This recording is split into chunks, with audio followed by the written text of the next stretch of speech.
Tirupattur union பிச்சு விலை ration கடையில் நடைமுறையிலேயே நிறையா ஊழல்கள் நடந்துக்கிட்டு இருந்துச்சு. நிறையா தடவை அந்த பையனுக்கு ரேஷன் கடை ஊழியருக்கு ஃபைனல்லாம் போட்டு நாங்கள் மன்னிப்பு கொடுத்துருக்கோம். ஆனால் இப்போ லாஸ்ட்டாக போன தடவை கிட்டத்தட்ட 10-20 மூடைக்கிட்ட அரிசி கம்மியாக இருக்குதுன்னுட்டு 13,000 சில்லற ரூபா ஃபைன் போட்டிருக்காங்க.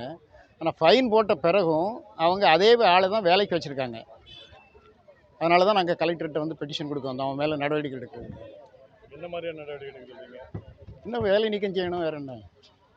திருப்பி அவனே வேலைக்கு விட்டோம்னா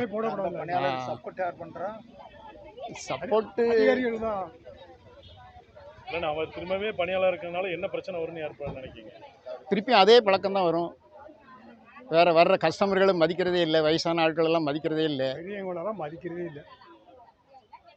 உங்கள் பேர் என்ன? என் பேர் தேவராஜ். நான் அந்த பேங்க்கில் தலைவராக இருந்தேன், 10 வருஷமாக தலைவராக இருந்தேன்.